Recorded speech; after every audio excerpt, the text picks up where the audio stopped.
welcome to the Rich Report, a podcast with news and information on the world of big data. Today, my guest is from IBM. We have David Corrigan. He's the Director of Strategy at the InfoSphere piece of the business. Welcome to the show, David. Great. Thanks very much. I appreciate being your guest today, and I'm looking forward to speaking about big data. So we'll move forward to the first slide. What does a new era of computing require? We're constantly bombarded with statistics about how data is growing. It'll grow by 44 times through 2020, and will grow to 35 zettabytes of data. What does that mean? Really, it means a few key things from an IT perspective. You're going to be getting information from everywhere. Forget about the size for a second. Think about how many new sources of information are coming online. How are you going to manage all of that data? And it's coming at you in very, very different structures. There's a huge variety of information, and that variety is only going to grow, which puts a lot of constraints on systems when you say, well, how do I analyze across those different systems? Sources of data and that great variety. Second point would be flexibility. You need to be flexible for future changes in terms of saying, well, you might think the next frontier is managing and analyzing social media data and its various formats, or even looking at videos, let's say on YouTube. What will it be 2 years from now? Who knows? The only thing that you do know is that you need flexibility in order to manage those new sources of information, and there will be new sources of information. And of course, scalability. You have to be able to scale to analyze the ever-growing volumes of data, and it's only going in one direction and will continue to do so. Now let's take a look at some specific examples. So there's 12 terabytes of tweets created daily. What is lying inside those 12 terabytes of tweets? Potentially intent to purchase particular products for your organization, customer sentiment clues, risk indicators for customers perhaps leave their business. All of those things might be within the 12 terabytes. They may only constitute 1 or 2 megabytes of that 12 terabytes, and that's the point of big data. You've got to be able to mine all of it in order to get to those nuggets, and you've got to be able to do that cost effectively. Now, if we move to the next slide, talk about this new era of analytics and what the possibilities are if you could analyze all of the available data with extreme low latency. Well, here are some of the examples that we're starting to see. Real-time traffic flow optimizations. So that you take real-time traffic feeds as well as other data sources, for example, weather, and to predict traffic patterns and optimize fleet usage, let's say a fleet of buses for public transit.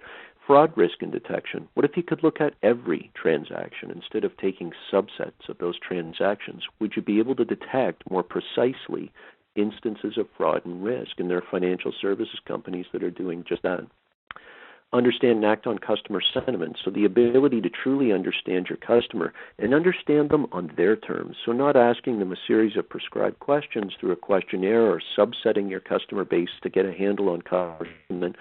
Go and listen to what they are saying in social media without any preformed questions and biases of those questions, and get a larger sample set to understand true customer sentiment.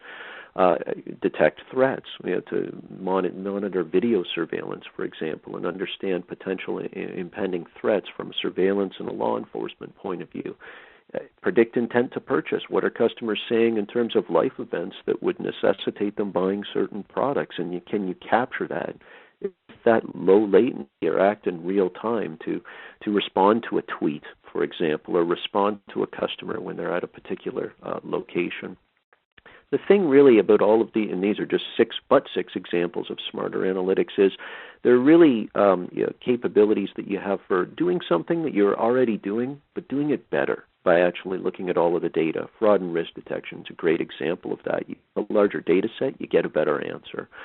Doing something that you weren't necessarily doing, but it was a strategic objective. So understanding on customer sentiment based on social media.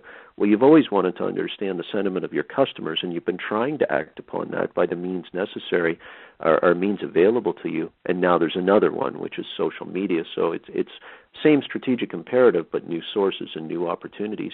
And then there's the opportunity to do something truly transformative, something that you haven't necessarily done before, like traffic flow optimization. and being able to manage that. And let's use the public transit network as an example, offering the text messages or even information alerts on when's the next bus going to arrive at your nearest bus stop, and these information-based products and services, all based on the capability of two things: smarter analytics and the ability to actually take advantage of all of the available data. And that's big data. That's what you see in the very next slide. We talk a lot about these new analytics, and we've become very fascinated on the business use cases and the actual analytic scenarios. Underlying those very exciting new smart analytic capabilities, you have to have all of the data available, and you have to be able to manage it in its native form. Be that unstructured content or varieties of structured to unstructured content, all the way through to data in motion. If that's what the use case calls for and getting a real-time answer, that's what a big data platform needs to be able to do, is to manage all of those capabilities and all of those sources of data to make them available for analytics in this new class of analytic applications. And you see some of them listed here on the right-hand side, and we discussed some of them on the last slide. It could be multi-channel customer analysis, predict churn, and be able to do that in a very timely fashion to actually intervene, perhaps with an offer to retain that customer's business. Or skipping down the list, it could be securities transaction analysis to detect fraud. Well, very much dependent on real-time information flows and getting a very, very quick answer as those trades are going through to be able to detect potential fraudulent activities. Let's take a little bit of a deeper dive into, okay, well, what are these technologies? If we need a big data platform in order to manage big data and make it available for these analytics, what are we really talking about? And on slide 5, this is one of the key points that we want to drill into, is big data is many, many things, and it comes in many forms. And one of the misconceptions that I see in the marketplace is big data equals Hadoop. Hadoop is the open source Apache movement for managing large volumes of data and a variety of data in a parallel processing framework, file systems, new structures for databases, NoSQL structures, etc. To do that, that isn't the only part of the day. And frankly, some of what you may call traditional technologies very much have a role to play in big data. Big data isn't one technology. Big data is a set of data that you have to deal with as an organization. Some of that data is structured, and you have to manage very large volumes of it, and it only continues to grow. And therefore, technologies such as data warehousing very much play a role in the big data platform or managing big data. Huge volumes of structured information, mind you. And then, of course, there's this new approach with some of the new technologies that we see around Hadoop-based computing, as well as streams and the ability to manage streaming analytics, data in motion. And really, these need to be combined in order to address the use cases that we see that are popping up in the marketplace.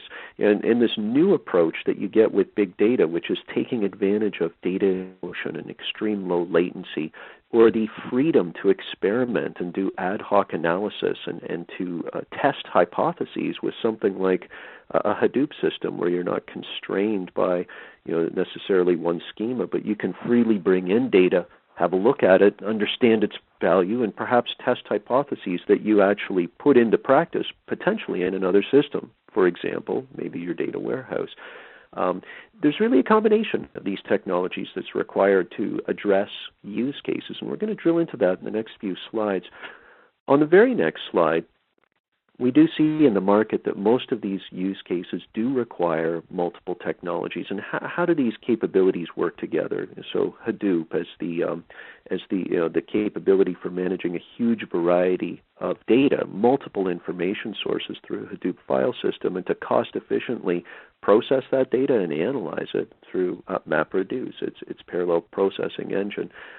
Computing, of course, is data in motion, so managing data, not persisting it, but as a constant information flow and running an against that. And then data warehouses, massive processing data warehouses for managing huge volumes of structured information. Here are 4 common use cases or technical scenarios when we see using those technologies in combination. Pre-processing of information. You may use some of those new technologies, for example, streams or Hadoop, as a way of taking in all of the available information and understanding, one, which items in there are actually relevant for further analysis, or two, running analysis against those data items themselves and only storing the insights in a structured system for longer-term historical reporting and deeper analysis. In some cases, you may want to combine structured and unstructured information together to analyze, to augment data warehouses and combine that with unstructured sources of information and combine the analysis across both. In some cases, it may be data in motion, so managing and analyzing information as it becomes available to you as a data stream, figuring out what is important or what the insights are from that data, and then doing deeper analytics against that system, potentially in a data warehouse system. And the fourth use case we've seen is sometimes clients have taken some of the newer technologies, say a Hadoop-based system, and unloaded or reused some of the data that they're running their business on, say for operational reporting in a warehouse, and then used it to experiment and do ad hoc analysis and test hypotheses. Are there new insights that we can find in the information? Is it possible that we could start to turn information into a product offering, some type of knowledge-based offering? And in a lot of cases, indeed it is. Now, if we look at slide 7 in the next slide, IBM's big data strategy, our big data strategy is really moving the analytics closer to the data and to build a big data platform where these new class of analytic applications can be built on top of. And we believe that this new class of analytic applications are really driving the requirements for the big data platform. Point number one, they often need multiple types of big data, a variety of data, perhaps managed in a Hadoop system, data in motion managed by streams, extreme volumes of structured information managed by a data warehouse, and integration both from sources and then to other enterprise systems, as well as the topic of governance, and governing some of the big data and determining what data can be shared and how it can be analyzed through information integration and governance. And really that's the fundamental pillar of the big data platform, on top of which we layer on analytic capabilities, so text analytics and statistical analytics and models and other analytics and accelerators. So accelerators for different functional applications as well as vertical industry applications, which include some analytic accelerators, visualization accelerators, etc. And really, that is the fundamental premise of the big data platform. Number one, that it's capable of managing the full scope of big data, the huge volume, yes, but also the variety of information and the velocity at which it's being presented to the organization, and be able to analyze that and analyze big data in its native format versus trying to convert everything to one schema and one structure. It's also about visualizing the data for ad hoc analysis so that data analysts and business analysts are able to comb through huge volumes of data and test new hypotheses, and perhaps there are correlations and insights that they wouldn't have otherwise discovered if all of that data wasn't available to them within one platform. It has to be a development environment as well. If you're going to develop a new class of analytic applications, you need the capabilities for developing across that platform, as well as workload optimization and improving upon some of the open source components as well. And of course, security and governance are paramount in this, that the data must be secure and it must be a secure environment for developing those applications. The next slide gives a few details on some of the product offerings within IBM's portfolio for the big data platform. So from a warehousing point of view, we have Netezza appliances and our smart analytic systems for deep analytics as well as operational analytics. So really a full portfolio of warehouse offerings for various requirements. InfoSphere Streams is our stream computing capability, so for managing information in motion and extreme low latency analytics, literally never persisting the data but analyzing it as it flows through as a stream to your organization. InfoSphere Big Insights is our Hadoop-based offering, but we've actually matured and built a number of components on top of Hadoop: analytics, performance enhancements, development capabilities, and accelerators on top of the open source Hadoop to help make it more enterprise ready and more ingestible by the organization. And then finally, InfoSphere Information Server, as well as the rest of the InfoSphere portfolio for integration and governance. So integration of data to the various big data systems that we just discussed, and also integration back out to other enterprise systems, relational databases, applications, etc. Finally, we'll sort of end off where we began, which is talking about customers and what's happening in the market. We talked about some possibilities to begin our discussion here today. And here's 3 examples of clients that are doing transformative things and taking advantage of these new sources of big data. T-Mobile is improving some of their results and using network analysis to improve client experience. So understanding mobile events when clients are, for example, experiencing call issues and drop calls, and combining that with the knowledge that they have about, well, how valuable are those customers and what action should we take upon that?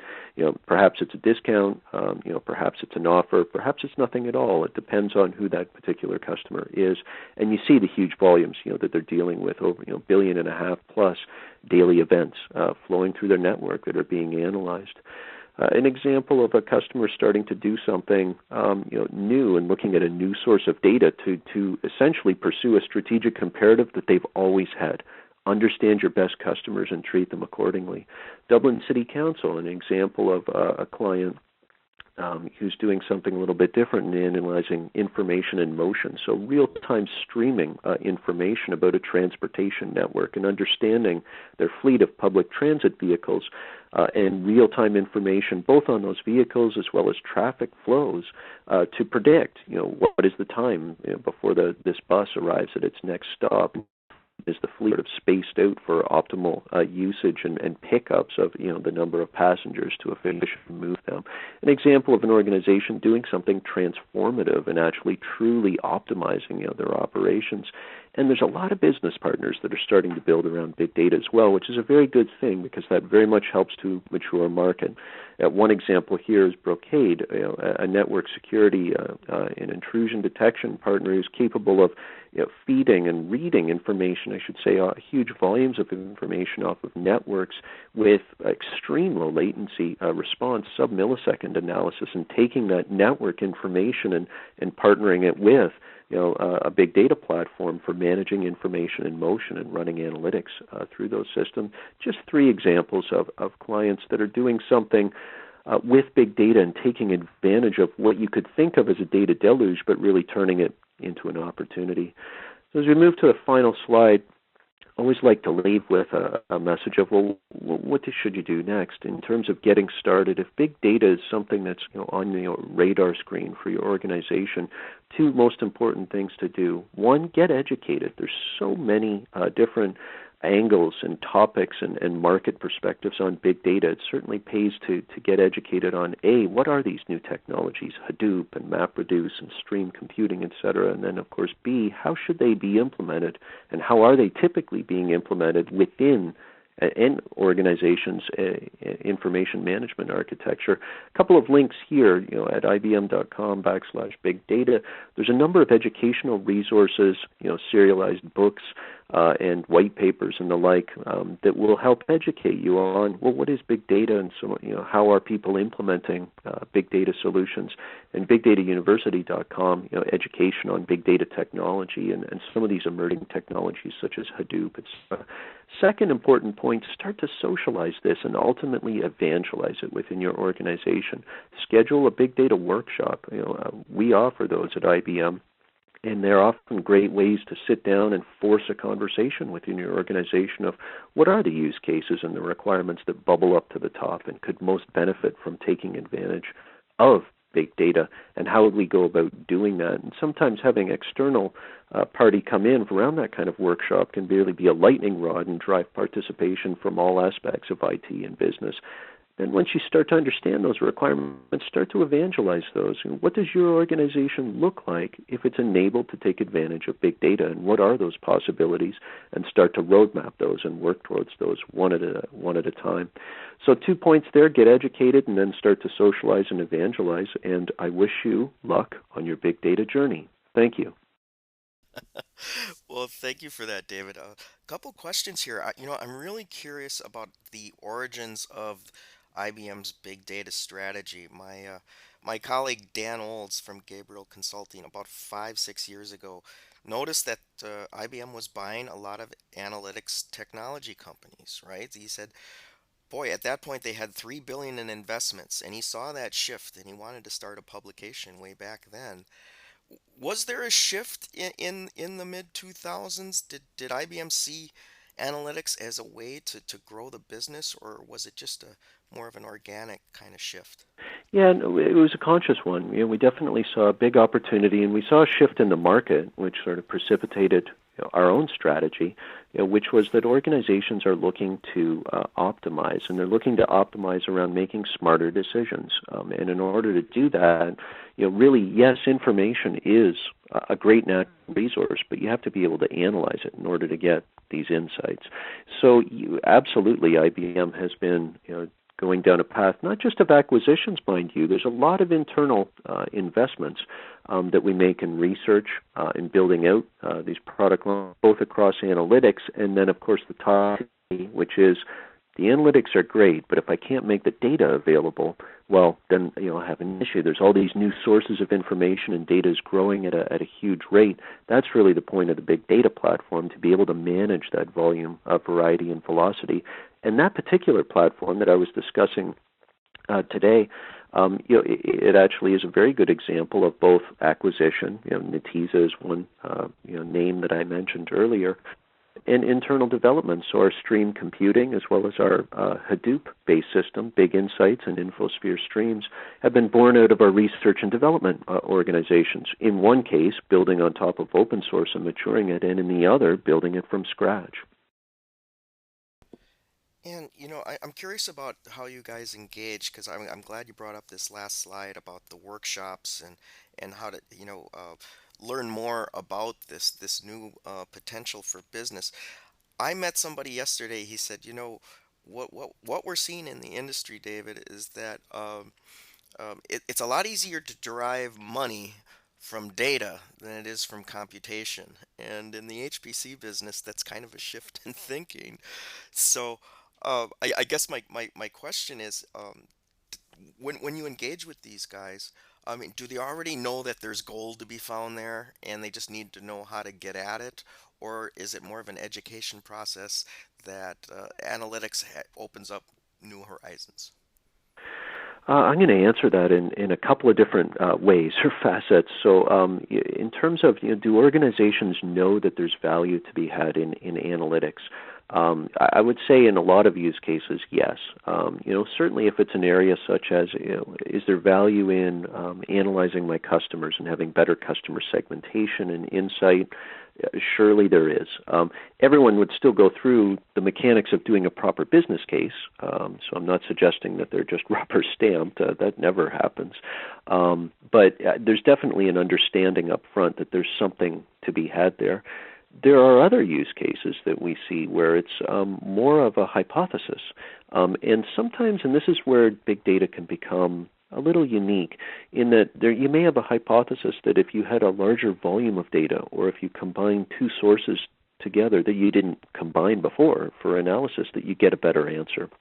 Here's one example. There's a client of ours, Vestas. They're a wind turbine manufacturer in the Nordics, and they had a hypothesis that if they moved from they offer a service to their customers. Where's the best place to place the wind turbine? And it isn't the windiest necessarily, because being too windy or having certain types of wind shears can actually damage the turbine and result in it not being able to run, of course, for certain periods of time.